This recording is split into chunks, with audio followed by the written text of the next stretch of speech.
ওনাকে পচনশীল ওষুধ দিয়ে ওনাকে 1 মাস বাঁচা রাখা হয়েছে যাতে নির্বাচনে ওনার কোন রকম এফেক্ট না হয়। মৃত্যু যদি 1 মাস গোপন করে রাখা যায়, তাহলে দেশমাতা খালেদা জিয়ার ব্যাপারটা তো যেখানে সরকার চাচ্ছে, আমার দল চাচ্ছে, সবাই মিলে চাচ্ছে, উনার নিজের সন্তানে চাচ্ছে, সেখানে তো এটা যতক্ষণ পর্যন্ত তাদের পারপাস সার্ভ না হবে, তাদের লক্ষ্যে তারা যতক্ষণ পৌঁছতে না পারবে, ততক্ষণ পর্যন্ত তো তারা এটাকে ধরে রাখবে। তার প্রতি অনুগত নই। আমাদের কি অধিকার নাই আমার নেত্রীকে একবার দেখার বা জানার, ওনার বর্তমান অবস্থাটা কি, সত্য জানার অধিকার আমাদের নাই? আর যারা যেটা বলতেছেন তারা সত্য বলতেছেন না, এটা বাচ্চা ছেলেরা রিক্সাওয়ালা বলে, স্যার এগুলো তো মিশা কথা কয়, মানে এটা তো আমার কথা না। আমি দাঁড়িয়ে আছি ইউনাইটেড হাসপাতালের সামনে, কেউ বলে ওই যে এবার কেয়ার হাসপাতালের সামনে, এবার কেয়ার হাসপাতালের সামনে বসে আছি, বসে আর রাস্তার মধ্যে বসে আছি, নিচে কত বুড়া মানুষ ওই যে ওই ডিভাইডারের মধ্যে বসে রয়েছি, তো 2-4 জন মানুষ যাত্রী দিতে হচ্ছে, সবারই বক্তব্য একই, সরকার মিথ্যা কথা বলতেছে, সবার একই কথা, নেতারা মিথ্যা কথা বলতেছে। যে ভাই তো আমার কথা না, কান পাতলে শোনা যায় কি মিথ্যা কথা বলতেছে। অর্থাৎ দেশমাতা খালেদা জিয়া যে জীবিত আছে এটা ওরা বিশ্বাস করতেছে না, ওরা যে চিকিৎসা সঠিকভাবে হচ্ছে এটা তারা বিশ্বাস করতেছে না। কারণ আমরা তো এমন কোন ডাক্তারকে দেখলাম না যে ডাক্তার বলতে চায় বা অমুক ইঞ্জেকশনটা চাইছে বা অমুক মেডিসিনটা চাইছে সেটা হাসপাতালের ওয়ার্ড থেকে বা মেডিকেল স্টোর থেকে তাড়াতাড়ি। নিশ্চয়ই খালেদা জিয়ার বেড সাইডে সমস্ত ওষুধের ফ্যাক্টরি নিয়ে বসায় রাখেন নাই, নিশ্চয়ই সমস্ত সিরিঞ্জ বিভিন্ন জিনিস নিয়ে ওখানে দাম করে রাখেন নাই। ওনার বিভিন্ন সময় বিভিন্ন ওষুধের প্রয়োজন হতে পারে, ডাক্তার প্রেসক্রাইব করছে, তাহলে সেই স্লিপটা নিয়ে তো দৌড়ে মেডিসিন স্টোরে আসবে, তাহলে মেডিসিন স্টোরও তো বলে দিবে যে হ্যাঁ ভাই একটা ওষুধ এখান থেকে জরুরি এখন এই মাত্র ম্যাডামের জন্য পাঠানো হয়েছে, তাহলে তো হয়ে গেল। কই এরকম কোন আলামত পাইছেন আপনারা সাংবাদিকরা? এরকম কোন তথ্য পাইছেন যে এটা জরুরি ওষুধ, এটা হাসপাতালের মেডিকেল স্টোর থেকে জরুরি ভাবে নেওয়া হয়েছে, বা এটা এবার কেয়ারে নাই, এটা বাইরের থেকে আনা হচ্ছে, বা এটা আমাদের গ্রিন লাইফ থেকে আনা হচ্ছে, বা অনু ফার্মেসিতে আনা হচ্ছে? কারণ ওষুধ তো আনতে হবে নাকি? আপনার চিকিৎসা মানে কি ওষুধ দিতে হবে, তো তাহলে ওষুধটা কোত্থেকে আনতেছেন এটা তো মানুষকে বলতে হবে, যে দেখতে হবে যে এইরকম আলামত তো আমরা দেখতে পাচ্ছি না এখন পর্যন্ত। আমরা দেখি না কোনো ফার্মেসিতে কোনো ওষুধ গেছে বলে কোনো অনুসন্ধানশীল সাংবাদিক একটা রিপোর্ট দিতে পারছে না। আক্তার ভাই, যেমন একটা কথা আমি বলি, গতকালকের একটা কথা আপনি কিভাবে নেবেন জানি না, গতকালকের একটা কথা, গত পরশুদিন রাতে প্রথম আসলো যে আপনার এই ডক্টর জোবাইদা রহমান বাংলাদেশে যাওয়ার জন্য ইমিগ্রেশন পার হয়েছেন প্রথম। এরপরে ডাক্তার জোবাইদা রহমান ঢাকা এয়ারপোর্টে নেমেছেন, ডাক্তার জোবাইর রহমান কাশপুর ব্রিজ পার হচ্ছেন, ডাক্তার জোবাইর রহমান পদ্মা সেতু পার হচ্ছেন, ডাক্তার জোবাইদা রহমান এই গাড়িতে উঠেছেন, ডাক্তার জোবাইদা রহমান খালেদা জিয়ার সাথে দেখা করেছেন, ডাক্তার জোবাইদা রহমান বাসার উদ্দেশ্যে রওনা হয়েছেন, এসএসএফ নিরাপত্তা দিচ্ছে, ডাক্তার জোবাইর রহমান রেস্ট করতেছেন, ডাক্তার জোবাইর রহমান এখন ঘুমিয়েছেন, আজকে সকালে এসেছেন, মানে রিপোর্টগুলো এইভাবে।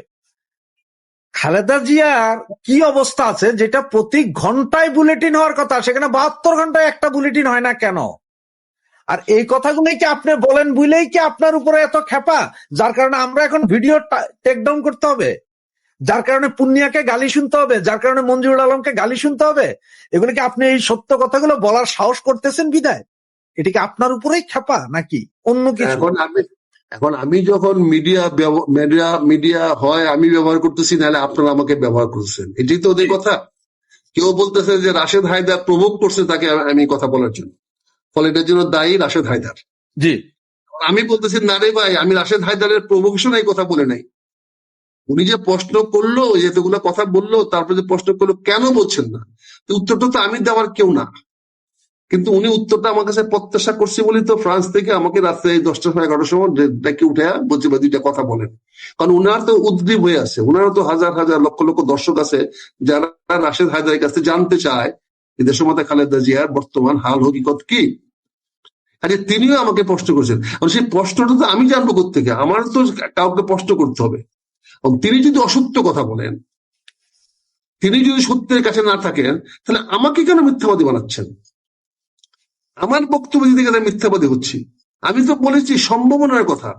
আমি বলেছি এই এই এই এই উপসর্গ দেখা দিলে পরে এই রোগ হয়েছে, এই রোগ হলে এটা নিরাময় যোগ্য কি নির্যোগ না। আমি তো এই সম্ভাবনার কথা বলছি। এটা বলছি যে হ্যাঁ, এটাকে প্রলং করা যায়, একটা রোগীকে 1 মাস 6 মাস 1 বছর বাঁচিয়ে রাখা যায়। আপনি দেখেছেন যে আমাদের আশরাফ সাহেবকে, উনি পুরা নির্বাচনটা করছেন কিন্তু অন ভেন্টিলেটরে। ব্যাংককের হাসপাতালে কেবিনে শোয়া রেখা ওনাকে ভেন্টিলেটর দিয়ে, ওনাকে পচনশীল ওষুধ দিয়ে ওনাকে 1 মাস বাঁচিয়ে রাখা হয়েছে, যাতে নির্বাচনে ওনার কোন রকম এফেক্ট না হয়। এবং নির্বাচনে জয়লাভ করার একদিন পরে তাকে মৃত্যু ঘোষণা করা হয়েছে।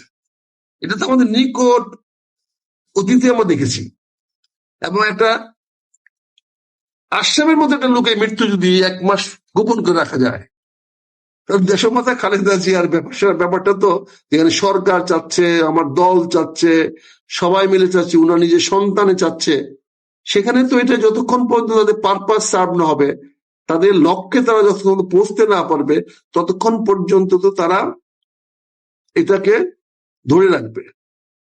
একদিন দেখেন কি হচ্ছে, এই কারণে দ্রুত তারেক রহমান সাহেব আজকে প্রশ্নবিদ্ধ হচ্ছে, দ্রুত তার জনপ্রিয়তা নিচের দিকে যাচ্ছে, দ্রুত তার দায়িত্বশীলতা প্রশ্নবিদ্ধ হচ্ছে, দ্রুত তার মায়ের প্রতি আনুগত্য হচ্ছে। ঈশ্বরচন্দ্র বিদ্যাসাগর দামোদর নদী, স্রোতবাহী নদী পার হইয়া মার জন্য গেছে ওষুধ নিয়ে। ঈশ্বরচন্দ্র বিদ্যাসাগর আজ থেকে 100 বছর আগে দামোদর নদী পার হইতে পারছে সাঁতরাইয়া, আর আমরা মাতৃভক্ত সন্তান হইয়া আমরা আসতে পারলাম না। তাহলে আমার মাতৃভক্তি নাই? মাতৃভক্তি থাকলে তো আমাকে কিছুটা প্রমাণ দেখাইতে হবে, নাই। তাহলে এতগুলো নেগেটিভ পয়েন্ট যদি একজন রাজনীতিবিদের থাকে, তাহলে তার প্রতি জনগণের আস্থা কতটুকু থাকবে? এই কথাগুলো আমরা বলছি বলে আপনারা অনেকে আমার প্রতি অসন্তুষ্ট হচ্ছেন, যার কারণে আপনাদের উপরে গিয়া রাশেদ হায়দারের উপরে গিয়ে চাপ পড়তেছে। আমরা তো বিএনপির গত এই কয়দিনে তার জনপ্রিয়তা যেই জায়গায় যেভাবে নামছে, বলেন তো, আমার মনে হয় এত দ্রুত আওয়ামী লীগের জনপ্রিয়তার ধস হয়েছিল। আর সেখানে কি হচ্ছে, বিকল্প যারা আছে, অন্য যারা দলে আছে, সরকারের গ্রহণযোগ্যতা এখন গত 1 সপ্তাহে কতটুকু বাড়ছে? সরকার কি সুন্দর ফুরফুরে মেজাজে আছে, সরকার এখন ডিক্টেটিং টার্মে কথা বলছে, সরকারের মধ্যে এখন অনুরোধের কথা নাই, সরকার এখন সরাসরি কথা বলছে। তার মানে আমরা পুরাই কি সরকারের পক্ষে খেলছি? ডক্টর ইউনূস লন্ডনে গিয়া যে সন্ধি করে আসলো, চুক্তি করে আসলো, তাহলে এখন কি সে উল্টা ব্ল্যাকমেলটা সে করতেছে যে বেটা লন্ডনে গিয়ে আমি চুক্তি করছিলাম, যে ঢাকায় এসে বেটা চুক্তি আবার বাস্তবায়ন কর। এরকম একটা পরিবেশ সৃষ্টি হয়েছে। এইগুলা বলতে গেলে আমরা বিভিন্ন লোকের হচ্ছে, এটা আমার ব্যাপার না, আমারটা চিন্তা করি আপনারা যখন আমাদেরকে কথাগুলো বলেন, আপনাদের উপর যদি বিপদ না হোক, আমি সেজন্য বলছি, আমি যা বলি আপনাদের তার সকল দায় দায়িত্ব আমার, আমি নিব না। আমি এখন বারবার বলেন এই কথাটা, আপনার বারবার বলছেন যে আপনি আপনার দায় দায়িত্ব নিচ্ছেন, আমাদের কোনো দায় দায়িত্ব নাই, এই কথাটা আপনি বারবার বলেন। আমি এখনো নিচ্ছি, আজকেও তাই আপনাকে বলতেছি যে আমার যদি কথা যাই কিছু হোক, তার সম্পূর্ণ কথা আমার, আমি বলেছি দায় দায়িত্ব আমার। জবান আল্লাহ আমাকে দিয়েছে, আমি সেই জবান আল্লাহর নামে ব্যবহার করেছি, আল্লাহর আমানত আমি মানুষের কাছে আমার জবানের মাধ্যমে প্রকাশ করেছি।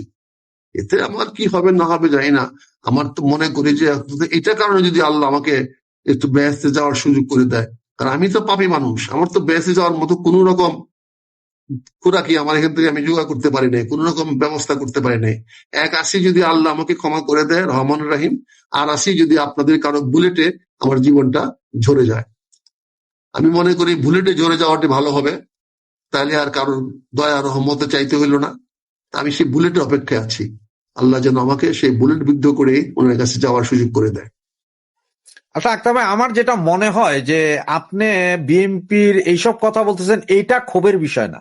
আমার তো মনে হয় যে না, আপনি একজন বীর মুক্তিযোদ্ধা, এটাই মূলত ক্ষোভের বিষয় এখন বাংলাদেশে, যে কোনো মুক্তিযোদ্ধা থাকতে পারবে না। আপনার কি মনে হয়? আমার এটা মনে হয় না, কারণ মুক্তি থাকতে পারবে না এটা আপনারা করেছিলেন, আওয়ামী লীগ করে গেছিল। কারণ আমাকে যখন, আমারটা বাদ দিলেন, জিয়া রহমানকে যখন আপনি রাজাকার বলেন, তখন আপনি আমাদের মুক্তিযোদ্ধা, আমরা যারা আছি, এই আমরা যারা আপনাদের ভাষায় যাওরা মুক্তিযোদ্ধা, আমাদের নিয়ে আপনাদের ভাবার কি দরকার নাই। আপনারা যারা ভাতা খাইছেন, মুক্তিযুদ্ধের ভাতা খাইছেন, বুঝছেন না, যাদেরকে ভাতা দিয়েছেন তাদেরকে এগুলো বলেন। আমরা এখন মুক্তিযোদ্ধা বলতে লজ্জা বোধ করি। না, জিয়র রহমানকে যেমন ধরেন আপনি যেটা বললেন যে ওনাকে রাজাকার বলা হয়েছে, তেমন হয়তো এখন বলা হচ্ছে যে শেখ মুজিবকেও বেঈমান বলা হচ্ছে। আমরা তো বলতেছি না, না, গতকালকে নিকোলের প্রোগ্রামে এরকম বলা হচ্ছে। আমরা বলতেছি না, না, আমি আপনাকে ওরা যারা বলতেছে তাদের জবাব আপনারা দেন, আওয়ামী লীগকে দিতে বলেন। আমরা তো বলি নাই, আমি ওই জায়গাটাই আসছি। আমরা তো এখনো এর পরে 5ই আগস্টের পরে আমি বঙ্গবন্ধু বলছি। 5ই আগস্টের পরে আমি বলছি শেখ হাসিনা পালিয়ে যায় নাই, সে প্রধানমন্ত্রী হিসাবে বাংলাদেশ থেকে ফ্লাই করে চলে গেছে। না, আপনি আমার সাথে একটা প্রোগ্রামে প্রথমেই বলেছেন যে আমরা মুক্তিযুদ্ধের যখন নেমেছিলাম তখন আমরা জয় বাংলা বলেছি, তোমার নেতা আমার নেতা শেখ মুজিব এই কথা দিয়ে ওই সময় মুক্তিযুদ্ধ, এটা আপনি বলছেন। এই ব্যাপারে আমার কোনো অবজেকশন। এখন আমি তো কোনো কারণে আওয়ামী লীগের পক্ষ নিতে পারবো না। না, আমি আপনাকে ওইটা বলতে চাই, আওয়ামী লীগ, হ্যাঁ, আমার জাত শত্রু হলো আওয়ামী লীগ। কারণ আওয়ামী লীগের আমলে 15 বছরে আপনি আমার কোমর ভেঙেছেন, মাজা ভেঙেছেন, অত্যাচার করেছেন। আজকে দেশমাতা খালেদা জিয়া যে রোগাক্রান্ত হয়েছে, এই রোগের কারণ তো, মূল কারণ তো আপনারা চিকিৎসা দেন নাই বলে। এই 15 বছর আপনারা অত্যাচার, নিপীড়ন, নির্যাতন চালিয়েছেন বলেই আজকে প্রধানমন্ত্রী, আমাদের সাবেক 3বার প্রধানমন্ত্রী দেশমাতা খালেদা জিয়া এরকম একটা সিরিয়াস অবস্থায় এসে পড়ছে। আপনি হয়তো বলবেন যে বর্তমান উপসর্গের কথা বলবেন, কিন্তু বর্তমান উপসর্গ দেখা দিয়েছে কেন? আমার অতীতে আমার লিভার ফেরোসিস হয়েছে বলি তো, অতীতে আমার কিডনি, আমার লিভার ফেল করেছে বলি তো, আমার কিডনি ফেল করেছে বলি তো। তারেক রহমান গত পরশুদিন বলেছেন একটা কথা, যে কথাটা আমার থেকে খুব ভালো লাগছে, যে উনি বলেছেন যে এর আগে, মানে এখনকার চেয়ে আগের পরিস্থিতি, যে আমার মায়ের চিকিৎসা আগে অনেক ভালো ছিল, গত কিছুদিনের ভিতরে আমার মায়ের চিকিৎসার যে অবস্থা তার চেয়ে আগে আমার মা আরো ভালো চিকিৎসা পেয়েছে। ওনার কিন্তু একটা কথা ছিল, যে কথাটা কিন্তু আপনি যদি চিন্তা করেন অনেক মূল্যবান একটা কথা। তার মানে উনিও কিন্তু এই সরকারকে এখন দায়ী করছে যে ট্রিটমেন্টটা নিয়ে। না, আমার মনে হয় না কথাটা বোধহয় সত্য না। কারণ উনি যদি প্রতিনিয়ত সরকারকে ধন্যবাদ দিচ্ছে, উনি নিজে ধন্যবাদ দিয়েছে উনার ফেসবুক স্ট্যাটাসে, ভেরিফাইড ফেসবুক স্ট্যাটাসে উনি ডক্টর ইউনূস সাহেবকে ধন্যবাদ দিয়েছে, সরকারকে ধন্যবাদ দিয়েছে, এবং প্রতিদিন আমাদের যে ডক্টর জাহিদ ব্রিফ করতেছে, প্রতিদিন সে ব্রিফের শেষে এবং মাঝখানে সে বলতেছে এই সরকারের প্রতি আমরা কৃতজ্ঞ, এই সরকার যথাসাধ্য চেষ্টা করছে, তারা চিকিৎসায় কোনো ত্রুটি রাখে নাই, আমাদের সঙ্গে পূর্ণ কোঅপারেশন করতেছে। কাজে আপনি যে কথাটা বলছেন এটা আসলে ধূপের টিকে না। এটা হয়তো আপনি কোনো কথার উপরে কথা ছেলে বলছেন, বা হয়তো আপনি সত্য, আমি চ্যালেঞ্জ করতেছি না, কিন্তু আমার কাছে মনে হয়েছে যে এই সরকার অত্যন্ত সফলতার সঙ্গে উতরায় গেছে এই অভিযোগ থেকে। কারণ তারা তাদের সকল ব্যবস্থা তারা করেছে, আর আমরা রাজনৈতিক ভাবে করতে পারি নাই, সেটা আমাদের ব্যর্থতা। কিন্তু সরকার তো সেই সুযোগ নিবেই, সরকার সেই সুযোগটা নিচ্ছে, এবং পাশাপাশি অন্য রাজনৈতিক দলগুলো সেই সুযোগ নেওয়ার চেষ্টা করছে। কাজে এখানে আমি মনে হয় যে আজকে আমাদের সমস্যাগুলো অন্যদিকে, আমাদের জাতীয় সমস্যা দিয়ে কিছু কথা বলা উচিত, আমাদের মানুষের আর্থসামাজিক অবস্থা দিয়ে কথা বলা উচিত। আর কত দেশমাতা খালেদা জিয়া নিয়ে আমরা কথা বলবো? কথা বলে তো কোনো ফায়দা হচ্ছে না, কোনো রেজাল্ট পাচ্ছে না। আসেন দেশে অন্যান্য কোনো সমস্যা থাকলে অন্যান্য কোনো সমস্যা নিয়ে এই এখন বেগম খালেদা জিয়াকে নিয়ে যা কিছু হচ্ছে, এটাকে আপনার অত্যন্ত একটা করুণ, এবং আমি বলবো যে এটা অত্যন্ত একটা বেদনাদায়ক পরিস্থিতিটা কি জানেন? খালেদা জিয়া অসুস্থ, উনি নিশ্চিতভাবে মুমূর্ষু, অর্থাৎ উনি, আমি জানি না, সবাই ইন্ডিকেশন দিচ্ছে যে উনি অলরেডি মৃত্যুবরণ করেছেন। আমি সে স্পেকুলেশনে যেতে চাই না। আমি যেটা বলতে চাই যে উনি এখনো অসুস্থ, এবং অসুস্থতা দেখেন আমরা কিন্তু, এবং অসুস্থতাটা কোন পর্যায়ে, উনি যে বেঁচে নাই, এই গুজবের ডালপালাও যে কতটা আপনার ইয়ে করতে পারে সেটার পক্ষে সর্বশেষ ইয়েটাকে দিল ইউনূসই দিল। ইউনূস যখন হাসপাতালে গেল, আপনি যখন একজন রোগীকে দেখতে যান, তাই না, অর্থাৎ সেই রোগীর সাথে আপনার একটা ছবি থাকে, আপনি সেটা কিন্তু না। ইউনূস আপনার কি বলে, বারান্দায় বা কোনো একটা মানে ড্রয়িং রুমে বসে আছে, দাঁড়িয়ে আছে বেকুবের মতো, সেখানকার ছবি। এটাও কিন্তু মানুষের মনে ব্যাপক সন্দেহ তৈরি করেছে যে আসলে বেগম খালেদা জিয়া আর আসলে বোধহয় বেঁচে নাই। তো বেঁচে থাকলেও এমন কন্ডিশনে নাই উনি, মানে যেটা বোঝা যায় যে ইউনূস যেহেতু ছবি প্রকাশ করতে পারলো না, অর্থাৎ এমন কোনো কন্ডিশনে উনি নাই যে ছবিটা তারা দেওয়ার সাহস করছে। এই জিনিসটা দেখেন, এটা কিন্তু এটা ঠিক, বেগম খালেদা জিয়ার বড় একটা অনুসারী আছে বাংলাদেশে, ওনাকে অনেকেই ভালোবাসেন, তাদের মনে ওনার জন্য অনেক ধরনের কষ্ট আছে, কিন্তু পুরো জিনিসটা ডাকাত শ্রেণী, শাসক শ্রেণী এবং বিএনপির উচ্চ মহল থেকে একটা নিষ্ঠুরতার খেলা চলতেছে। নিষ্ঠুরতার খেলাটা কি? সঠিক তথ্যটা জাতিকে জানাতে পারছে না। হ্যাঁ, আপনার যদি দেখবেন, আপনার অনেক সময় কোনো একটা বড় লোক মারা গেলে তার লাশ দেখানো হয় না, মারা গেছে কিনা ওই জিনিসটা প্রকাশ করা হয় না, তার আগে ভাগ বাটোয়ারা করে নেয় তার জমি টমি। আপনার ধরেন যদি বডিটা মরেও যায়, আঙ্গুলের ছাপ দিয়ে ওই দলিল টলিল গুলা ঠিক করে নেয়, এই ধরনের কাজ করে বড় লোকের ফ্যামিলিতে। আবার রাজাদের ফ্যামিলিতে কে আপনার এই ক্ষমতা গ্রহণ করবে, সেই জন্য রাজার মৃত্যু বা রানীর মৃত্যু ঘোষণা করা যায় না। কিন্তু বেগম খালেদা জিয়ার তো এটা হওয়া উচিত ছিল না। তিনি বর্তমানে যে পরিস্থিতি এবং এই জঙ্গিগুলা 2024 সালের জঙ্গিগুলা এই বেগম খালেদা জিয়ার এবং তারেক রহমানের শক্তি তাকে নিজেরা সঞ্চয় করেছে। এই বিএনপির লোকজন ভাড়া করে এই আন্দোলনটা করেছে, বিএনপির ক্যাডার গুন্ডা পান্ডারা গিয়ে 2024 জঙ্গি উত্থানটা সফল করে দিল। এই দিক থেকে তারেক রহমান, খালেদা জিয়া এদেরই তো সবচেয়ে বড়, এরা এই দুজনই কিন্তু এই জঙ্গি উত্থানের যে ফসল সেটা সবচেয়ে বড় ভাগিদার তারা, কিন্তু সেইটা তারা দিতে সহজে দিবে না বোঝাই যাচ্ছে। এবং সেটা না দেওয়ার জন্য আজকে আপনার এই তার বেগম খালেদা জিয়ার এই অবস্থাটাকে, উনি মৃত বা মুমূর্ষু যে অবস্থায় আছেন, তার এই অবস্থাটাকে বিএনপি কতটা ক্যাপিটালাইজ করতে পারে, অর্থাৎ বিএনপি এখান থেকে কিভাবে আপনার লাভ তুলতে পারে, তারেক রহমান কিভাবে লাভবান হতে পারে, ইউনূস কিভাবে লাভবান হতে পারে, 24-এর জঙ্গিরা কে কতটা লাভবান হতে পারে, এইটার হিসাব নিকাশে দাঁড়িয়েছে যে কোনো একজন মুমূর্ষ ব্যক্তির জন্য। এবং তার সন্তান তার কাছে আসছে না, এবং এই না আসাটাও দেখেন, না আসাটা কিন্তু অত্যন্ত সিগনিফিকেন্ট এই জন্য যে, অর্থাৎ এইখানেও কিন্তু সহজ কোনো পথ তারেক রহমান রাখেন নাই। হ্যাঁ, একজন গণমানুষের নেতা হিসাবে যে কাউকে একটা সহজ সরল পথ যে তার থাকার কথা, তার যে একটা স্বচ্ছ পথ থাকার কথা, সেটা তারেক রহমানের নাই, অন্তত আমরা তো এটা বলতে পারি। তো সব দিক থেকে দেখা গেল যে অনেকে ভাবছেন যে বেগম খালেদা জিয়ার মুমূর্ষ অবস্থা বা শেষ অবস্থাটা কি পরিমাণ রাষ্ট্রের সম্মান পাচ্ছে, আসলে পুরো জিনিসটা একটা অত্যন্ত কদর্য দুঃখজনক পরিস্থিতিতে পর্যবসিত হয়েছে। তো সবচেয়ে যেটা আরো প্রণিধানযোগ্য বাড়ি ভাই, এই বেগম খালেদা জিয়া উনি যদি আবার সুস্থ হয়ে আসেন, এবং আমি প্রার্থনা করব উনি সুস্থ হয়ে আসুন, কারণ আসলে একজন যুক্তিবাদী মানুষ হিসাবে, একজন আপনার মানবিক মানুষ হিসাবে আমি অবশ্যই চাইবো বেগম খালেদা জিয়া সুস্থ হয়ে যান। কিন্তু উনি সুস্থ হয়ে গেলে উনি রাজনীতিতে যেন আর কোনো ভূমিকা রাখতে না পারেন, অর্থাৎ ওনার যে রাজনৈতিক সক্ষমতাটা বা গুরুত্বটা বা প্রভাবটা ছিল, সেটাকে কিন্তু এই ইউনূস এবং তারেক রহমান, বিএনপি সবাই মিলে শূন্য করে দিয়েছে। কালকে যদি তার বেগম খালেদা জিয়া সুস্থ হয়ে রাস্তায় বক্তৃতা দেওয়ার মতো স্বাস্থ্য ফিরে পান, তিনি কিন্তু তার পুরনো রাজনৈতিক প্রভাব আর ফিরে পাবেন না। সেটাতে পেরেক ঠুকে দিয়েছে ইউনূস, তারেক রহমান, বিএনপি, তিন পার্টি মিলে। বিএনপির একজন সাবেক এমপি, সাবেক সেনা কর্মকর্তা, মুক্তিযোদ্ধা মেজর অবসর আখতারুজ্জামান কয়েকদিন আগে বলেছেন, এবারকার হাসপাতাল ঘুরে এসে কি মনে করেন খালেদা জিয়া বেঁচে নেই, এবং খালেদা জিয়ার মৃত্যুর বিষয়টা প্রকাশ করলে ইউনূসের উপর একটা জনরোষ বিস্ফোরিত হতে পারে। এর জন্য তারা প্রক্রিয়া সাজাচ্ছে পুরো দায়টা কিভাবে আওয়ামী লীগের উপর চাপানো যায়।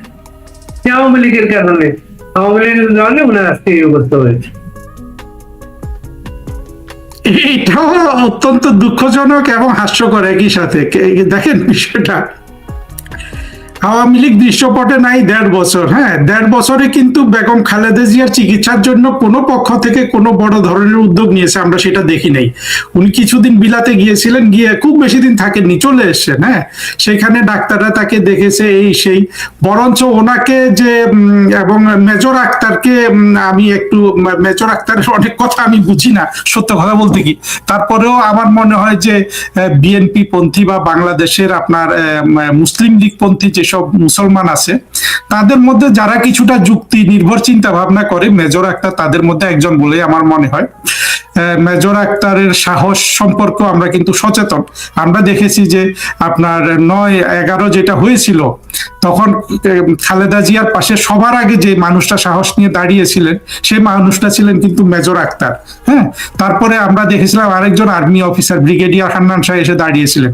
এখন যারা বিএনপির হত্যাকর্তা এরা কিন্তু কেউ সেখানে সাহস করে খালেদা জিয়ার পাশে দাঁড়াতে পারেননি। কাজেই মেজর আক্তারের কথাকে তো গুরুত্ব দেওয়া যায়, এবং মেজর আক্তার কেন সারা বাংলাদেশে বিশ্বাস করে আসলে বেগম খালেদা জিয়া বেঁচে নাই, কিন্তু আমি সেটা বলতে পারি না, কারণ হলো যে আসলে আমি তো বিষয়টা হলো যে ওইভাবে বলাও যায় না। ডিক্লেয়ার করবে হচ্ছে ডাক্তার ডিক্লেয়ার করবে, এটা হচ্ছে জি। তো যেটা হলো যে যেটা আবারও বলতে হয় যে এই বেগম খালেদা জিয়া তো আসলে 24-এর জঙ্গি উত্থানের পরে এই দুর্ভাগ্য আসলে উনি কি বলবো যে উনি ডিজার্ভ করেন না। ওনার নসিবে ভালো কিছু থাকা উচিত ছিল, অর্থাৎ যথেষ্ট ডিগনিটি থাকা উচিত ছিল। সেই ডিগনিটিটা উনি যে একজন মানুষ, হ্যাঁ, একজন নারী, ওনার যে একটা আত্মমর্যাদা, সেইটা সকল পক্ষ ঘায়েল করছে, যার নিজেদের বেনিফিট পুঁজি এগুলাকে বৃদ্ধি করার জন্য। এর বাইরে কিন্তু আপনি এখানে আর কোনো ব্যাখ্যা দাঁড় করাতে পারবেন না। এই যে এই সময় অতি গুরুত্বপূর্ণ ব্যক্তি ঘোষণা, এসএসএফ দেয়া, এইগুলোকে তাকে বিচ্ছিন্ন করার জন্য আরো হাসপাতালের 3 স্তরের নিরাপত্তা কিন্তু সেখানে হাসপাতালটা। এটা মেজর আক্তার যেটা বলেছেন তার সাথে কিছুটা সম্পৃক্ত, যে বিএনপির সমর্থকরা, বিএনপির যে সাধারণ মনে করেন একটা ছাত্র দলের কর্মী বা বিএনপির একজন সাধারণ সমর্থকের কাছে আবেগটা এখন সবচেয়ে বেশি। উচ্চ শ্রেণীর যারা আছে, ইউনূস, তারেক রহমান বা বিএনপির বড় বড় নেতা, তাদের কাছে হলো যে ক্ষমতার ব্যাপারটা, কিন্তু কর্মীর কাছে কিন্তু আবেগটা বেশি। সেই ক্ষেত্রে অবশ্যই যদি তারা কিছুটা যুক্তি দিয়ে চিন্তা করে, দেখবে যে আসলে এখানে আওয়ামী লীগের দায় তো দূরের কথা, যে বেগম খালেদা জিয়াকে কয়েকদিন আগে আপনার ক্যান্টনমেন্টে নিয়ে আসলে স্বাস্থ্যের এই পর্যায়ে, এইটাও কিন্তু মেজর আক্তারের কথাটাকে আপনার গুরুত্ব দিয়ে চিন্তা করতে হবে। এই পর্যায়ে যার মানে স্বাস্থ্যটা ছিল, তাকে কি করে তারা ওইখানে নিয়ে গেল? কারণ ওইখানে তাদেরকে দেখাতে হবে। আবার বলা হয়েছিল যে ইউনূস ঘোষণা দিবে, জিয়া ছিলেন স্বাধীনতার ঘোষক, এটা যেন উনি খালেদা জিয়ার সামনে বলতে পারেন। সবগুলা কথা কিন্তু আপনার সেন্স মেক করে আসলে। হ্যাঁ, এগুলা কথাগুলা কিছুটা হলো যুক্তি নির্ভর। তো সব মিলে বেগম খালেদা জিয়ার আজকের যে পরিস্থিতি, এটা থেকে ইউনূসের যেটা মেজর আক্তার বলেছেন যে পিঠের চামড়া বাঁচানোর জন্য, সেটা থেকেও আমার কাছে বড় গুরুত্বপূর্ণ জিনিসটা কি মনে হয় জানেন? বাংলাদেশ 2024 সালে যারা দখল করেছে এবং যে শ্রেণীর মানুষ এখানে আপনার এখন প্রাধান্য বিস্তার করে আছে, সেই জেনারেল বা ফিল্ড মার্শাল ওয়াকার থেকে এদের সবার হলো কি আপনার, ওরা যে জিনিসটা চায়, অর্থাৎ যে জঙ্গিবাদ, এই জঙ্গিবাদের প্রভাবে আজকে বাংলাদেশের সকল অন্যায় কিন্তু ঢাকা পড়ে গেছে। ওই মানুষগুলো আপনার এই লাইমলাইটে থাকাতে মেজর আক্তার যেটা বলেছেন যে গণবিস্ফোরণ হয়ে যাবে, সেটা আসলে হবে না। কারণ আপনার আজকে বাংলাদেশের মানুষ যদি দুর্ভিক্ষের মধ্যেও পড়ে, তারা মনে হচ্ছে যে তাদের ওই ক্ষুধাটা মেটা পর্যন্ত তারা অপেক্ষা করবে যে জঙ্গিবাদ তাদেরকে কি দিতে পারে, এটা তারা দেখার জন্য বড় মানে প্রতীক্ষা করছে যে জঙ্গিবাদটা তাদেরকে কি দিতে পারে। এই যে তাদের একটা স্পৃহা, তাদের যে আকাঙ্ক্ষা জন্ম নিয়েছে এবং সেটা আপনার জীবন্ত আছে, সেই আকাঙ্ক্ষার কাছে বাংলাদেশের এখন সব ধরনের আপনার কমন সেন্স, সব ধরনের যুক্তি এখন মৃত। ফলে ওই জায়গাটা আসলে বাধা পড়ে গেছে, এবং সেই জায়গায় বেগম খালেদা জিয়ার এই মুমূর্ষ অবস্থাটা খুব ভালোভাবে ব্যবহৃত হচ্ছে। এবং লাইক মাইন্ড মানে যে সমমনা মানুষগুলো এক জায়গায় হয়েছিল, সেইখানে এসে বিএনপির বড়ই দুর্ভাগ্য যে বেগম খালেদা জিয়া তাদের জন্য বড় অসময়ে, তারেক রহমানের জন্য বড় অসময়ে উনি অসুস্থ হয়ে গেলেন। এমন অসুস্থ হয়ে গেলেন যে যেখান থেকে উনি ফিরে আসলেও আর কখনো রাজনৈতিক প্রভাব বিস্তার করতে পারবেন। একজন পেশাদার কূটনীতিক হিসাবে আপনি কিভাবে দেখেন তারেক রহমানের স্ট্যাটাসটা নিয়ে? তারেক রহমানের যখন আমাদের পররাষ্ট্র উপদেষ্টা বলেন, উনাকে চাইলেই উনাকে টেবিল ব্যাগ দেওয়া হোক। তারেক রহমান যদি লন্ডনে যদি শরণার্থী হয়ে থাকেন, এতদিন থাকার কথা না একটা মানুষের, যদি নাগরিক হয়ে থাকেন, ডুয়াল সিটিজেনশিপ তো ইংল্যান্ড বাংলাদেশের মধ্যে আছে, হাই কমিশন আছে, হাই কমিশন তাদেরকে পাসপোর্ট দিতে পারে, ট্রাভেল ডকুমেন্টের বিষয় আসতে হতো না এখানে। জি, ট্রাভেল ডকুমেন্ট পররাষ্ট্র উপদেষ্টা বলেছিলেন প্রমাণ চাইলেই তাকে একবার একটা ট্রাভেল পাস দেওয়া হবে, এখনো আবেদন করেন নাই, অপেক্ষায় আছি, যদি আবেদন করেন। বা একটা নিউজ হয়েছিল হাইকমিশন থেকে, তার বাসায় ট্রাভেল পাসের আবেদনের একটা ফর্ম দিয়ে আসা হয়েছে, তার প্রমাণ রেসপন্স করেন। আপনার কি মনে হয় দেখেন এইখানে আইন কানুনের জটিলতাটা আমি বোধহয় আপনাকে শেষ করতে দিলাম না, দুঃখিত বাড়ি ভাই। না, আপনি একজন প্রফেশনাল কূটনীতিক হিসাবে আপনি বিষয়টা কিভাবে দেখেন? দেখেন এখানে আইনগত তথ্য যেগুলো, এগুলা খুবই সহজে এখানে আসলে প্রফেশনাল কূটনীতিক ছাড়াও বলতে পারবে। প্রথম কথা হলো যে তারেক রহমান দুইটা অবস্থায় আছেন লন্ডনে। একটা হলো যে উনি যেহেতু দীর্ঘদিন ধরে আছেন, উনি হয়তো এর মধ্যে ব্রিটিশ পাসপোর্টধারী হয়ে গেছেন, এবং সেই সম্ভাবনাটাই সবচেয়ে বেশি, এর বাইরে আমি কোনো সম্ভাবনা দেখি না। কারণ আমি জানি না ইউকেতে শুধু মানে শরণার্থী হিসাবে থাকা যায় কিনা, যে পাসপোর্ট ডিক্লাইন করে করে। সেটা যদি তারেক রহমান না করেন, অর্থাৎ উনি যদি পাসপোর্ট নিজে ডিক্লাইন না করেন, যে দীর্ঘ সময় উনি লন্ডনে, তারা যেহেতু তাকে রাজনৈতিক আশ্রয় দিয়েছে, সুতরাং তাদের স্বাভাবিক প্রক্রিয়ায় উনি ব্রিটিশ সিটিজেন হয়ে গেছেন, সেখানে তারেক রহমানকে কিন্তু পাসপোর্ট ডিক্লাইন করতে হবে। সেটা করার কথা নয়, কারণ পাসপোর্ট ডিক্লাইন করলে অনেক ধরনের সুযোগ সুবিধা থেকে উনি বঞ্চিত থাকবেন। সুতরাং ধরে নেওয়া যায় তারেক রহমান এখন একজন ব্রিটিশ নাগরিক, কিন্তু যিনি বাংলাদেশের প্রধানমন্ত্রী হবেন তার কাছে ব্রিটিশ নাগরিকত্ব তো গুরুত্বপূর্ণ না। এটা এক মুহূর্তে ফেলে দিয়ে ওই যে ট্রাভেল, আমরা যে কাগজটাকে ট্রাভেল পারমিট বলি, এমনকি উনি চাইলে, এখন ওনার যে ক্ষমতা, চাইলে পাসপোর্টও তাকে ওরা ওইখানে পাঠিয়ে দিতে পারে। এটা কোনোই আসলে একেবারে এইটা কোনো বিষয়ই না। তারেক রহমানকে একটা বাংলাদেশি পাসপোর্ট দেয়া, চাইলে তো তৌহিদ হোসেন ট্রাভেল পাস বলছে, তারেক রহমান যদি চাওয়ার মতো ক্ষমতা রাখতেন বা 5টা পাসপোর্ট নিয়ে 5 জন গিয়ে দাঁড়ায় থাকতো, স্যার আপনি এটা নিয়ে ভিজিট করবেন না, এটা নিয়ে যাবেন না, এটা নিয়ে যাবেন, এইভাবে বলা যেতে পারতো। এটা আসলে কোনোই গুরুত্বপূর্ণ বিষয় না যে সে কিভাবে বাংলাদেশে আসবে। ট্রাভেল পাস পারমিট নিয়েও আসতে পারে, পাসপোর্ট চাইলে পাসপোর্টও তাকে দিয়ে দেওয়ার মানে সব ধরনের যুক্তি আছে, এমন কোনো বিষয় না। হ্যাঁ, কিন্তু উনি ওনার ব্রিটিশ নাগরিকত্ব ত্যাগ করতে চাচ্ছেন না। কেন ত্যাগ করতে চাচ্ছেন না, সেই জায়গাটা আমরা স্পেকুলেট করতে চাই, মানে আমরা স্পেকুলেট করতে পারি। আমি কিন্তু রিয়েল রিজনটা বুঝি না, রিয়েল কারণটা কি হতে পারে। এবং যেটা আরেকটা যে জিনিসটা বলা হয় যে উনি নিরাপত্তার খাতিরে বাংলাদেশে আসছেন না, এই জিনিসটা আমার কাছে সম্পূর্ণ একটা বোগাস জিনিস মনে হয়। নিরাপত্তা বাংলাদেশের 18 কোটি মানুষের কারোই নেই, কিন্তু তারেক রহমানের নিরাপত্তা দেওয়ার জন্য বিএনপি আছে, বিএনপির অর্থ আছে, তারপরে তার জন্য নাকি বুলেট প্রুফ গাড়িও কেনা হচ্ছিল। হ্যাঁ, অনেকে বেনজির ভুট্টোর কথা বলেন, বেনজির ভুট্টোকে যেভাবে মেরে ফেলছে, তারেক রহমানকে এভাবে বাংলাদেশে মেরে ফেলবে। কেউ মেরে ফেলতেও পারে, আমাকেও মেরে ফেলতে পারে, আপনাকে মেরে ফেলতে পারে, তারেক রহমানকে মেরে ফেলতে পারে, খালেদা জিয়াকে হাসপাতালে গিয়ে মেরে ফেলতে পারে, কিন্তু পরিস্থিতির বিচারে সেই ধরনের কোনো অবস্থা বাংলাদেশে বিরাজমান নাই। সুতরাং পুরো জিনিসটা খুবই কোন ধরনের হিসাব নিকাশের জালে বন্দি, সেটা আসলে এখন কি তারেক রহমান, কেউ বলে তাকে বিদেশিরা, অর্থাৎ মানে বিভিন্ন বিদেশের অন্য রাষ্ট্রের নাম বলে, যুক্তরাষ্ট্র, সেই ইউকে কিংবা ভারত, এদের জন্য উনি আসতে পারছেন না, এটা সেটা।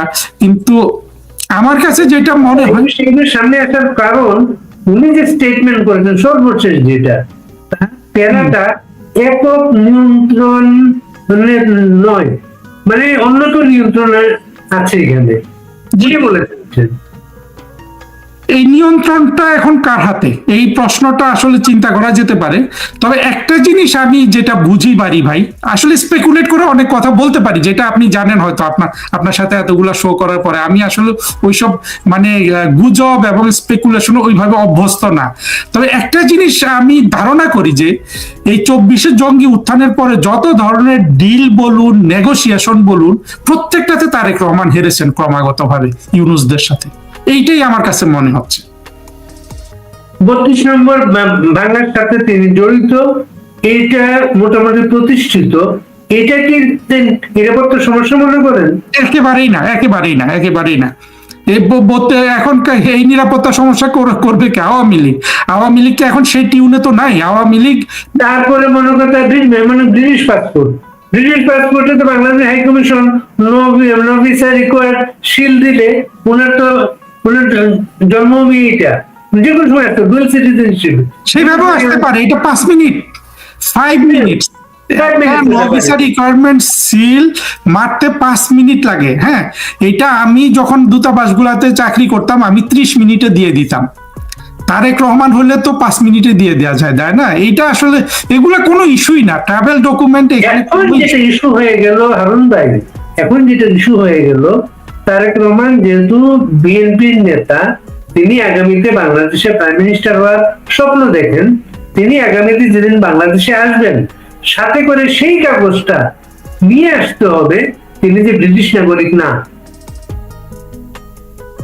এটা এখন কথা হলো, যদি একটা স্বাভাবিক প্রক্রিয়ায় একজন মানুষ যদি একটা স্বাভাবিক নির্বাচনে প্রধানমন্ত্রী হয়, তার তো এটা মানে উনি যে ব্রিটিশ নাগরিকত্ব গ্রহণ করেছেন বা ওইটার জন্য তো আসলে বাংলাদেশের বাস্তবতা এটা কোনো লজ্জারই বিষয় না, তাই না?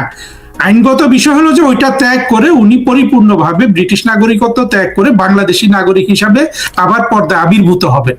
সেইখানে সমস্যাটা কি, সেই জিনিসটা কিন্তু আমরা এখনো বুঝতে পারছি না। তবে ওই আমি যেটা বললাম যে আসলে পুরোপুরি আরেকটা বিষয় হারুন ভাই, আরেকটা বিষয়, তারেক রহমানের ক্ষেত্রে যে ঘটনাটা ঘটেছে আমি কোনো শুনিনি এই ঘটনাটা।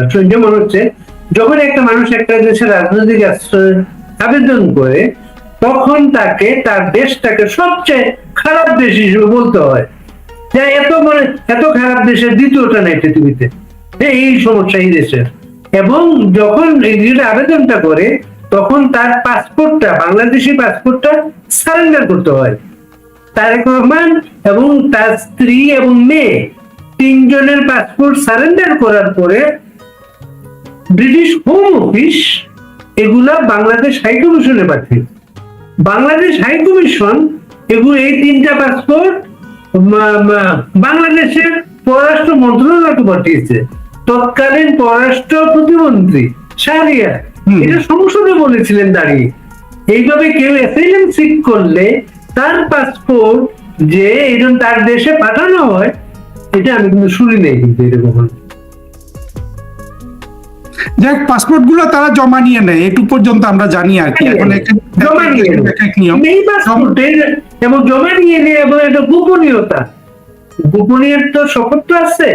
ইংল্যান্ডের মতো দোষ, যেগুলো ক্লায়েন্টে গোপনীয়তাকে গুরুত্ব দেওয়ার কথা, তারা কিন্তু যখন পাসপোর্টটা পাঠিয়েছে বাংলাদেশের কাছে, এটা কিন্তু গোপনীয়তা তখন আর থাকে নাই, যে লোকটা অ্যাসাইলাম সিক করেছে তার দেশে।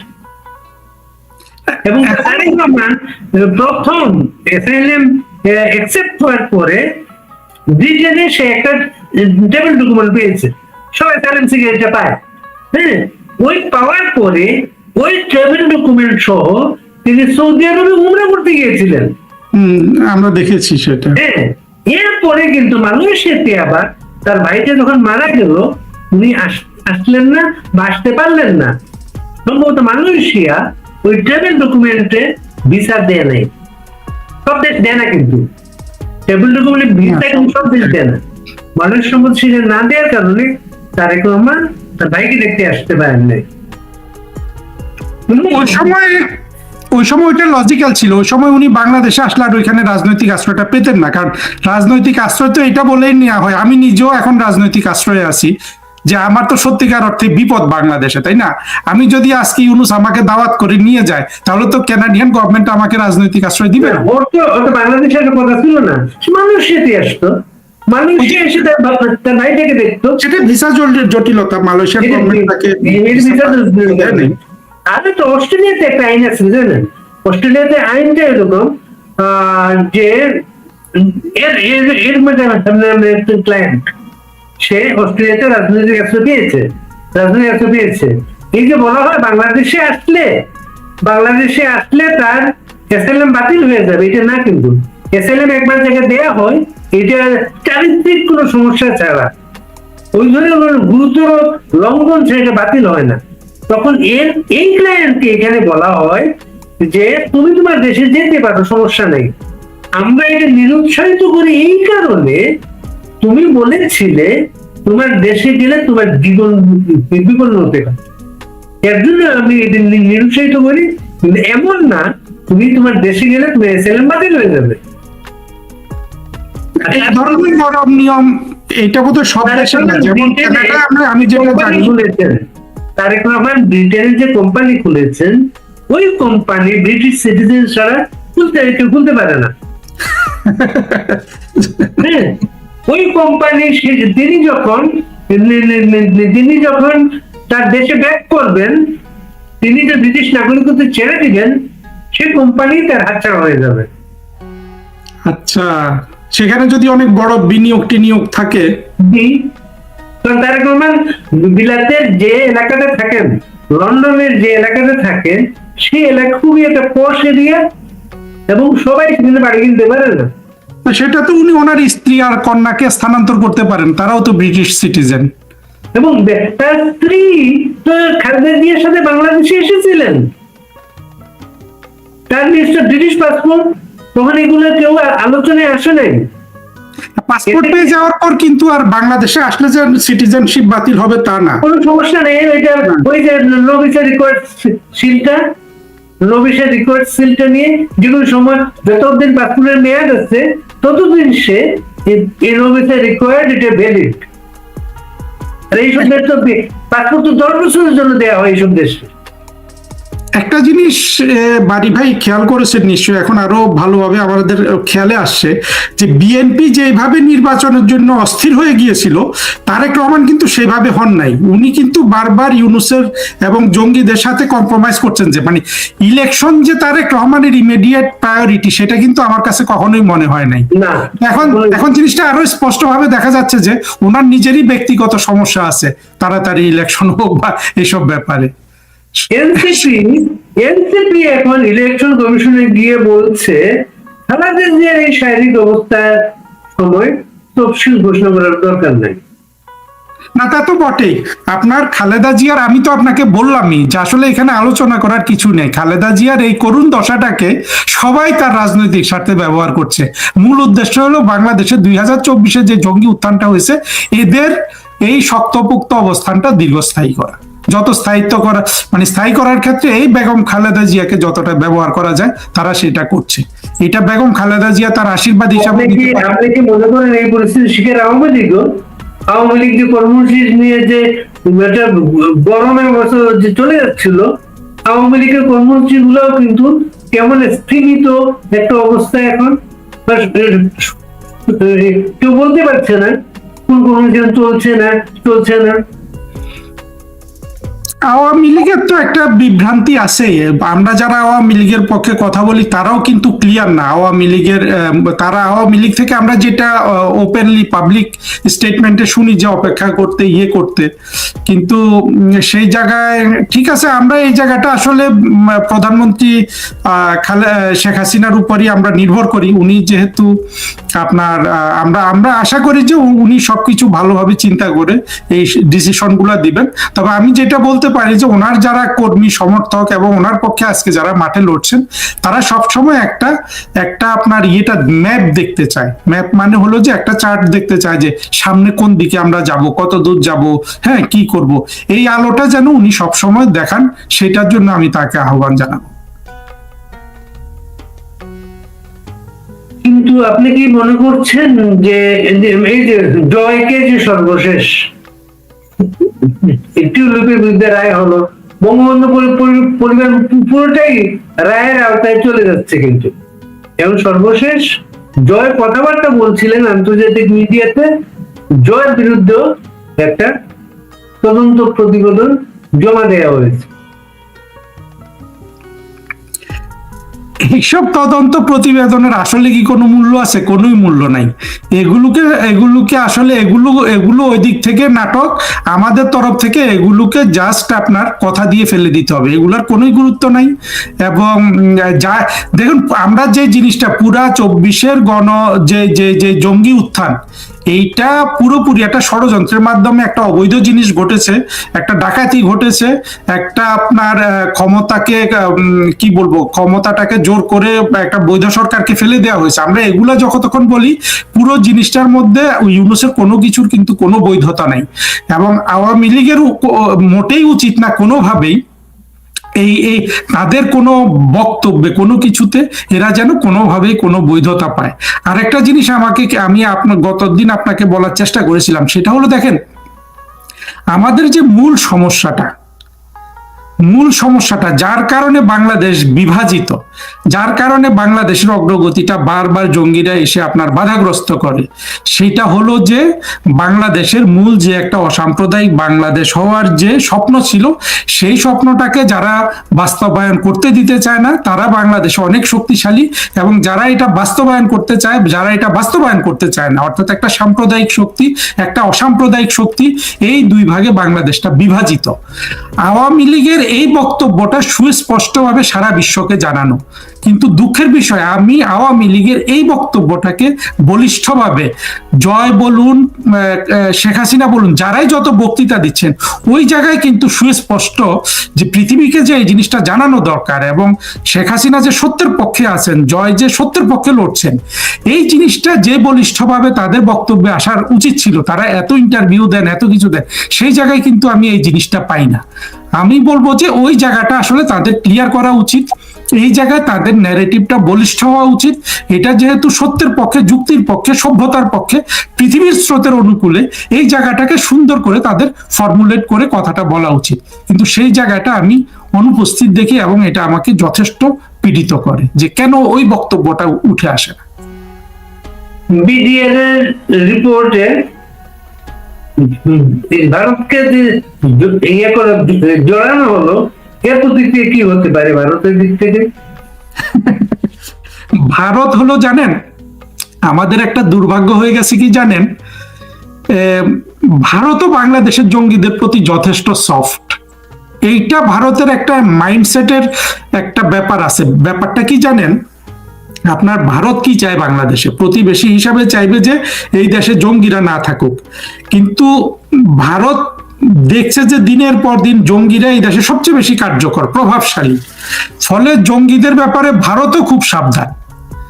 কিন্তু একটা জিনিস বিডিআর এর রিপোর্ট আপনি যেহেতু বললেন, এই জায়গাটা আমার আসলে বলতে মানে যে জিনিসটা বাংলাদেশের মানুষের স্মরণ রাখা উচিত। দেখুন, বাংলাদেশের বিডিআর এর যে হত্যাকাণ্ড হয়ে গেছে, এই হত্যাকাণ্ডটাকে আমাদের মানে জাতীয়ভাবে খুবই আপনার গুরুত্ব দিয়ে পুরা জিনিসটা দেখা উচিত এই জন্য যে বাংলাদেশের আমলা শ্রেণী, অর্থাৎ অফিসার শ্রেণী, কর্মচারী শ্রেণী, আমলা অনামলা শ্রেণী, এই জায়গাটা পৃথিবীতে বোধহয় কোথাও এতটা বিভেদ নাই সাধারণ মানুষের সাথে আমলাদের। হ্যাঁ, আপনার যারা নিজেদেরকে কর্মকর্তা মনে করে, তাদের সাথে যারা তাদের কর্মচারী, তাদের এই বিভেদটা পৃথিবীর কোথাও এত এত এত নগ্ন ভাবে নাই। অর্থাৎ আপনার কোনো একটা মানুষ যদি একটা অফিস প্রধান হয়ে যেতে পারে, সে তার অধস্তন কর্মচারীগুলাকে এতভাবে মানসিকভাবে, দৈহিকভাবে না, মানে মানসিকভাবে, নানানভাবে এতভাবে পীড়িত করে না। বিডিআর এর মতো একটা, যারা সরকারি অফিসগুলা বা এই যে আমলাদের মানসিকতা বা নবাব শ্রেণীর মানসিকতা সম্পর্কে, বাংলাদেশের কর্তা শ্রেণীর মানসিকতা সম্পর্কে যারা জানেন, তাদের এটা চিন্তা করতে কোনোই অসুবিধা নাই যে বিডিআর এর মতো এরকম আরো 2-4-10টা ঘটনা, সচিবালয় এরকম একটা ঘটনা, বা যে কোনো একটা ছোটখাটো, আপনি জানেন কত মানুষ অফিস থেকে, ধরেন বসের অফিস থেকে বের হয়ে সে ওই বসটাকে মেরে ফেলতে চায়, পরে বাচ্চাদের কথা চিন্তা করে, বউয়ের কথা চিন্তা করে, বা বউ স্বামীর কথা চিন্তা করে, হ্যাঁ, বাবা মার কথা চিন্তা করে, পরিবারের কথা চিন্তা করে সে আর মারতে যায় না। অর্থাৎ আমাদের যারা মানে যারা শাসন করে অফিস আদালতে, তারা যে এত খারাপ মানুষ হয়ে যায়, এইটার একেবারে আপনার একটা জলজ্যান্ত বিস্ফোরণ ঘটেছিল বিডিআরে। সেইখানে এখন এই ফজলুর রহমান নামে বাংলাদেশের একেবারে নিকৃষ্ট এবং সবচেয়ে বদ্ধ উন্মাদদের একজন, এই রিপোর্ট দেওয়ার পরে আপনার ভারতের কথা আমি পরে আসি, যে জিনিসটা এখানে চাপা পড়ে গেল, এই যে বিডিআর এর সিপাহীগুলা সাধারণ সৈনিকটা আর্মি অফিসারদের মেরেছে বিভিন্ন সময়ের ক্ষোভে, এদেরকে দিয়ে আপনার জুতা মোছানো হয়। একটা আপনি যে কোনো আর্মি অফিসারের বাড়িতে গিয়ে দেখবেন 4-5টা কর্মচারী, এই বিডিআর গুলাই, আপনি একটা পুলিশ অফিসারের বাড়িতে গিয়ে দেন, একটা ছোটখাটো অফিসারের কত এই জেনারেল সিপাহীগুলাকে ওরা কর্মচারী হিসাবে ইউজ করে, এমনকি পুলিশেও। এই জিনিসগুলো একেবারে নবাবী আমল থেকে এসছে।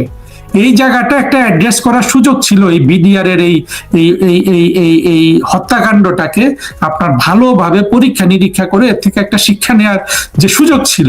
এই জঙ্গি এই ফজলুর রহমান এই শিক্ষাটার উপর একটা প্রলেপ ঢেকে দিছে যে সে সে এই এই ধরনের একটা ভুয়া বানোয়াট, এবং তাদের জঙ্গিরা যে জিনিসটা চায় যে ভারতকে সব সময় এই এই যুদ্ধের মধ্যে টেনে আনা, ভারতকে আপনার প্রতিপক্ষ হিসাবে দাঁড় করানো। এইটা যে পুরো বানোয়াট অযৌক্তিক একটা জিনিস, এটা নিয়ে আমি বেশি বলতে চাই না। ইলিয়াস, ওই যে জঙ্গি ইলিয়াসও কিন্তু একটা ভিডিও বানিয়েছিল প্রতিষ্ঠিত করার জন্য, যে এটা শেখ হাসিনা করিয়েছে, ভারত করিয়েছে। ওই ভিডিওটাও কিন্তু আমি দেখেছি যে ইলিয়াস সাধারণত যেই মানের ভিডিও তৈরি করে সেই মানের সে করতে পারে নাই। অর্থাৎ আপনি একটা মিথ্যা জিনিসকে প্রতিষ্ঠিত করতে গেলে তো সেটা হয় না।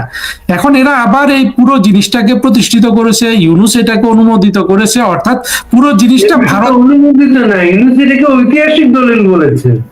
যাই হোক, এটা হলো যে ভারতকে দেখেন, বাংলাদেশের 24-এর জঙ্গিরা যতক্ষণ ভারতকে আপনার উত্তক্ত করতে থাকবে এবং ভারতকে মানুষের সামনে একটা শত্রু হিসাবে দাঁড় করাতে পারবে, এটা তাদের অনুকূলে যায় এই চিন্তাটা। সুতরাং সবকিছুরই এই এই কাজটাও কিন্তু এই কাজেরই একটা অংশ, ওই আলোকেই কাজটা করা হয়েছে। এখন ভারতের প্রতিক্রিয়া কি হবে, ভারত তো আমি শুনি নাই এখনো আনুষ্ঠানিকভাবে কোনো প্রতিক্রিয়া দিতে। সাধারণত এই ধরনের অফিসিয়াল ডকুমেন্টে যদি কোনো রাষ্ট্রের নাম আসে তাদের তো একটা প্রতিক্রিয়া দেওয়া উচিত, আমরা তো ভারত থেকে সেটা দেখলাম না। অর্থাৎ তার মানে ভারত এটাকে এখনো কোনো গুরুত্ব দেওয়ার পর্যায়ে আনে নাই আর কি। কিন্তু এটা ভারতের তরফ থেকে যথেষ্ট ভুল হচ্ছে, আমি শুধু এটা বলতে পারবো। আসলে এই 2024-এর জঙ্গি উত্থানের পর আমি ভারত সম্পর্কে চিন্তা করে দেখলাম যে আপনার এই যে জঙ্গিবাদ সম্পর্কে পশ্চিমের যেমন ধারণাটা খুবই অস্বচ্ছ, যুক্তরাষ্ট্র যারা এদেরকে মেরে ফেলে রাস্তায়, সেই আপনার যুক্তরাষ্ট্র, ফ্রান্স, ভারতেরও একই অবস্থা। অর্থাৎ ভারত চারিদিক থেকে জঙ্গি পরিবেষ্টিত হওয়া সত্ত্বেও জঙ্গিবাদ সম্পর্কে ভারতের কোনো সুস্পষ্ট ধারণা আছে, এইটা কিন্তু অন্তত আমি প্রমাণ পাই না। এই সুযোগে একটা জিনিস শেয়ার করি হারুন ভাই, 91-এর ইলেকশনের আগে ত্রিপুরার মুখ্যমন্ত্রী নৃপেন চক্রবর্তী এসেছিলেন ঢাকায়। তো ওয়ার্কার্স পার্টির অফিসে আমাদেরকে বলছিলেন যে বিএনপি ইয়েতে যাচ্ছে, পাওয়ারে যাচ্ছে। আমরা খুব অবাক হলাম, এখানে আওয়ামী লীগের গ্রাসরুট, বিএনপি গ্রাসরুট নাই, কিভাবে বলে এটা বিএনপি পাওয়ারে গেল। আমি পরে আগরতলায় একবার গেলাম একটা রিপোর্টের কাছে, ওনাকে জিজ্ঞেস করলাম আপনি এটা কিভাবে বললেন আগাম। উনি আমাকে বললেন ঢাকায় গিয়ে শুনলাম ভারতের মারোয়ারি ব্যবসায়ীরা বিএনপি ফান্ডে টাকা দিচ্ছে, কারণ তারা ঠান্ডা মাথায় ব্যবসা করার জন্য একটা এন্টি ইন্ডিয়ান ফোর্স চায়। ক্ষমতায় একটা এন্টি ইন্ডিয়ান ফোর্স চায়, প্রো ইন্ডিয়ান ফোর্স ক্ষমতায় রাখলে তাদের বিজনেসে প্রবলেম হয়। ইন্ডিয়ার সাথে কিন্তু আপনার সাইফুর রহমান এখানে জাপানি রিকন্ডিশন গাড়ি বন্ধ করেছিল ইন্ডিয়ান গাড়ির বাজার করার জন্য। এত চমৎকার সম্ভব ছিল। 10 লাখ অস্ত্র ঘটনাটা সমস্ত কিছু উলট পালট করে দেখে এরপরে তারা কোনোদিন আস্থায় আনতে পারেনি বিএনপি এখনো কিন্তু সে আস্থা অর্জনের জন্য চেষ্টা করছে। এবং নরেন্দ্র মোদীর খেলনাটি অসুস্থতা কেন্দ্র করে ওনার টুইট খুবই মানে কোথাও মিছিল হয়েছে এটা নিয়ে। বিএনপি নরেন্দ্র মোদী টুইট করেছে তাদের খেলনার পক্ষে। মানে মিছিলটা কি হয়েছে, নরেন্দ্র মোদীকে স্বাগতম জানিয়ে? হ্যাঁ, স্বাগত জানিয়ে বিএনপি মিছিল করেছে বাংলাদেশের কোথাও কোথাও, যে এবার আর আমাদের সমস্যা নেই, ভারতও আমাদের টিকিট টুইট করেছে। নরেন্দ্র মোদীর টুইটটা খুব স্বাভাবিকভাবে চাইনিজ চিকিৎসক দল প্রথমে একদল আসলো, পরে আর এক দল আসলো। নরেন্দ্র মোদী তো সেই হিসাবটা করেছে। চীনা লোকজন ঢুকছে, এখানে ডাক্তাররাও ঢুকছে, চীনারা ব্যাপারটা।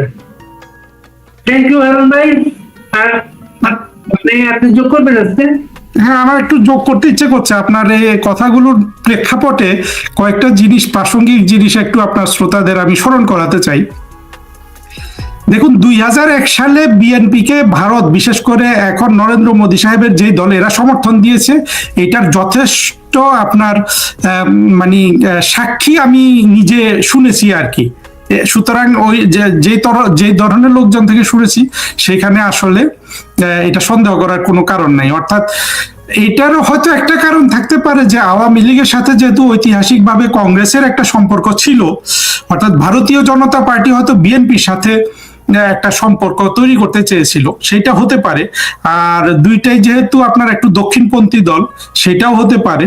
কিন্তু পরবর্তীতে আপনি যেটা বললেন যে ওই মানে 10 ট্রাক অস্ত্র মামলা পরে এই তাদের বিশ্বাসটা ভঙ্গ হয়েছে। তো এখানেও আসলে হয় কি, পুরো জিনিসটা আমি যেটা বলছি সেটা হলো যে ভারতীয় নেতৃবৃন্দের আপনার রাজনৈতিক প্রজ্ঞা, বুদ্ধি বিবেচনার সীমাবদ্ধতা কিন্তু এখানে সুস্পষ্ট। যে জিনিসটা আরো প্রাসঙ্গিকভাবে স্মরণ করতে হবে সেটা হলো, দেখেন বাংলাদেশে আমরা এই সাবকন্টিনেন্টে ভারতকে কিছুটা তো অবশ্যই যুক্তিশীল রাষ্ট্র হিসাবে বা তাদের তাদের ব্যবস্থাগুলোকে আমরা একটু উন্নত হিসাবে চিন্তা করি। সুতরাং তাদের মানে চিন্তা ভাবনায় ত্রুটি থাকলে ব্যাপারটা পুরো সাবকন্টিনেন্টের জন্য আরো ক্ষতিগ্রস্ত, বেশি বিপদের কারণ হয়ে দাঁড়ায়। আরেকটা জিনিস দেখেন, আওয়ামী লীগও কিন্তু এই জঙ্গিবাদের প্রভাবে, অর্থাৎ এই বিএনপির প্রভাবে বা জামাতের প্রভাবে বা হেফাজতের প্রভাবে কখনো ভারতের সাথে একটা আন্তরিক সম্পর্ক গড়ে তুলতে পারে নাই। আন্তরিক সম্পর্কটা না থাকার কারণে ভারতের বিভিন্ন মহল থেকে তো আপনার বিশ্বাসের চিট থাকতেই পাবে। ভারত কি চাইবে? ভারত নিশ্চয়ই তার পূর্ব সীমান্তে আর একটা পাকিস্তান চাইবে না, অথবা এমন কোন রাজনৈতিক শক্তিকে তারা ক্ষমতায় চাইবে যারা তাদের সাথে খুবই আন্তরিক। সেক্ষেত্রে ভারত বিভিন্ন পরীক্ষা নিরীক্ষা সবসময় করতেই পারে। অর্থাৎ কখনো, যেহেতু আওয়ামী লীগ সে আন্তরিকতাটা যে কোনো কারণে হোক দেখাতে পেরেছে, এটা আমি একেবারেই বিশ্বাস করি না। হ্যাঁ, শুধুমাত্র আপনার এই জঙ্গিবাদ এবং আপনার বিভ্রান্তিটা আসে কোত্থেকে? অপপ্রচার থেকেও, যে দেশ বিক্রি করে দেয়। অর্থাৎ যখন দেশ বিক্রি করে দেয়, এত বড় একটা অপরাধ ব্যাপক হারে মানুষ বিশ্বাস করে, অথচ পুরো জিনিসটা মিথ্যা, তখন তো মনে করেন যে আওয়ামী লীগের কর্তা ব্যক্তিদের অবশ্যই এক ধরনের সতর্কতার প্রয়োজন আছে। এটা আওয়ামী লীগকেও কিন্তু দোষ দেওয়া যায় না। দোষটা হলো দুই তরফের, অর্থাৎ আওয়ামী লীগ এবং ভারত বা বাংলাদেশের, অর্থাৎ দুই তরফে যারা যুক্তিশীল মানুষ আছে তাদের চিন্তা ভাবনার সীমাবদ্ধতা। আর একটা জিনিস দেখেন, ভারত কিন্তু সবসময় যেই জিনিসটাকে গুরুত্ব দিচ্ছে সেটা তার কাছে গুরুত্ব পাওয়া হয়তো রাষ্ট্র হিসাবে ঠিক আছে, কিন্তু এখানে একটা মানবিক জিনিস কিন্তু বারবার আপনার চাপা পড়ে যাচ্ছে। সেই মানবিক জিনিসটা হলো কি, বাংলাদেশের সংখ্যালঘু, বিশেষ করে হিন্দু সম্প্রদায়ের স্বার্থ। এই যে বাংলাদেশ, যেখানে 20-22% সংখ্যালঘু সম্প্রদায় ছিল অফিসিয়ালি, আনঅফিসিয়ালি বলা হয় সংখ্যাটা আরো অনেক বেশি, ধরেন 1970, 71, 72 সালে, আজকে সেটাকে 10% করে ফেলা হয়েছে। তাহলে দেখেন কত বড় একটা দেশের একটা বড় একটা নাগরিক সমাজের, অর্থাৎ নাগরিকদের একটা ব্যাপক অংশের কি পরিমাণ মানবাধিকার লঙ্ঘিত হয়েছে না? ভারতের কাছে এই ইস্যুটা হওয়া উচিত ছিল সবচেয়ে বেশি গুরুত্বপূর্ণ। সেটা কিন্তু আমরা ভারতের কাছে দেখি না। আমরা ভারতের কাছে দেখি তাদের ওই 7 সিস্টার্স, এই সেই। কিন্তু ওই কোর ইস্যুটা যতক্ষণ সমাধান না হবে, অর্থাৎ বাংলাদেশে হিন্দুদের মানবাধিকার, হিন্দুদের নিরাপত্তা, এগুলা যতক্ষণ নিশ্চিত না হবে, ভারতের ওই 7 সিস্টার্স তত বেশি তাদের নিরাপত্তা, যদি ভারত এটাকে হুমকি মনেও করে থাকে, এই হুমকি তত বাড়তে থাকবে। ফলে আখেরে বিএনপি বলুন, জামাত বলুন, বাংলাদেশের এই দলগুলা ভারতের নিরাপত্তা ঝুঁকি শুধু বাড়িয়েই চলবে, ভারত যতই তাদের সাথে আন্তরিক হোক। একমাত্র আদর্শগত কারণে আওয়ামী লীগের পক্ষে সম্ভব সেই সেই সেই নিরাপত্তাটা তৈরি করা এবং ভারতের সাথে একটা ভালো সম্পর্ক তৈরি করে ভারত বাংলাদেশ দুই দেশের উন্নতিতে ভূমিকা রাখা।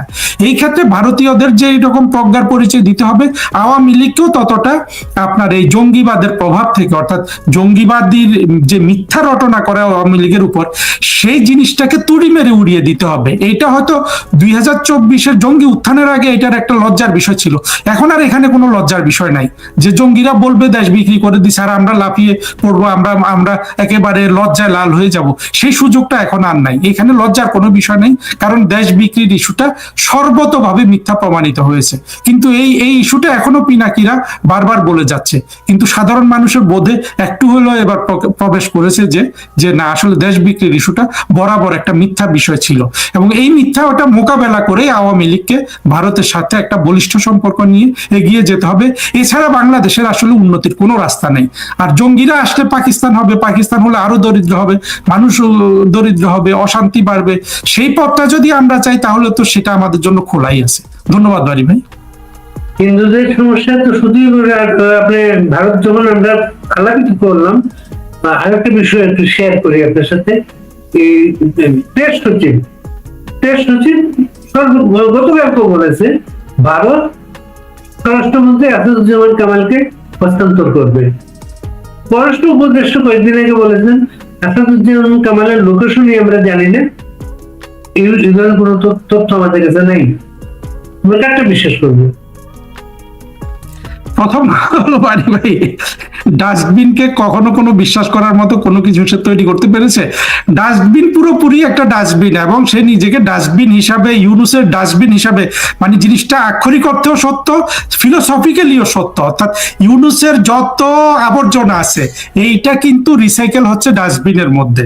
ফলে ডাস্টবিনকে মানুষ না, আমি আর আপনি না, শুধু সারা বাংলাদেশের মানুষ আজকে সেই দৃষ্টিতেই দেখে। সেই ক্ষেত্রে তৌহিদ হোসেনকে অন্তত আপনি ডাস্টবিন বলতে পারবেন না, আমিও ডাস্টবিন বলতে পারবো না। এটুকুনি আমাদের স্মরণ করলে যথেষ্ট বলে আমি মনে করছি। অনেক